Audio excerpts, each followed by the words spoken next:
David Moitet. Projektas Naujoji Žemė. Ištrauka. Orionas. Orionas nervingai barbeno automobilio sėdynės atlošą ir laukė Mirandos Bergson. Žvilgtelėjo į laikrodį. Jie pavėluos. Ir kodėl tėvas priėmė Mirandos mamos pasiūlymą?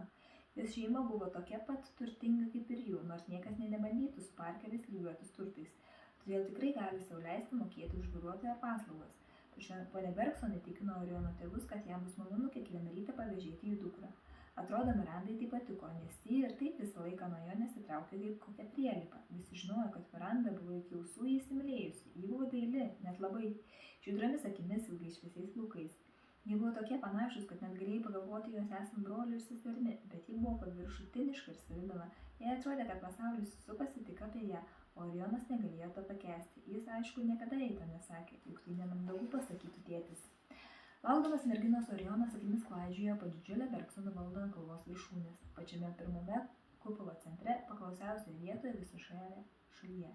Nuostabus sodas, milžiniškas baseinas, o pats namas truputį priminė renesanso laikų Europos pilį. Visi tai buvo nušviesta malonios dirbtinės, bet labai natūraliai panašios saulės šviesos, sklindančios nuo kupulo stogo. Vos kirtus saugomus kupulo vartus pasitikdavo nuolatinė pilkuma, nes taršos debesis dengia saulė, bet čia kupulio viskas gražu ir neprigaištingai švyti, ko nepavirždavo iš kupulo vėliavantį chaosą. Ko ne? Labas, Orionai, labas, Miranda, mes vėluojam, koks skirtumas, turėjau pabandyti kaip nors kitaip į kudelį susisukti plaukus, atsakė grožėdamas į savimi šarvuoto automobilio veidrodėliuose.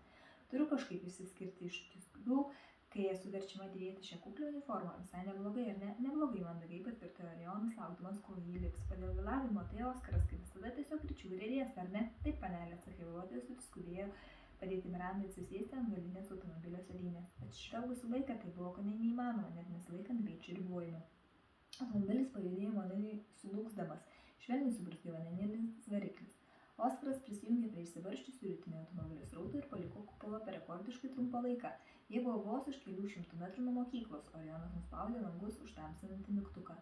Man visada smalsu, kam tai darėte, klausė Miranda, kuris staigiai stebuklingai liovėsi gėrėti savimi moderniausių telefono veidrodėlyje. Nenoriu pradėti savo dienos, matydamas skurdą ir purvą, ištarė Orionas. Automobilis sulėtėjo, o galiausiai ir visai sustojo. Orionas susirūkė. Jau atvykome, Oskarai, ne, ponė, nedidelis nesklandumas burstis ant kelių, tik to betrūko suirzgo Orionas. Jis pasišviesino langų stiklus ir pažvelgė lauką. Bulvare išties susidarė kamštis. Ne po maisto dalyjimas sunkvežimis ir buvo ta priežastis. Aplink grūdosi apie 100 žmonių, o šurmulys prilygo amerikietiškojo futbolo varžyboms. Atrodė, žmonės pasiruošė susimušti, kad gautų kilogramą energinių batonėlių ar dėžutę džiovintų vabzdžių.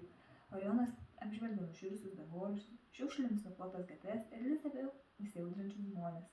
Virš jų per visą griuvusį daugiaučių plotą milžiniškame ekrane švietė neto reklama.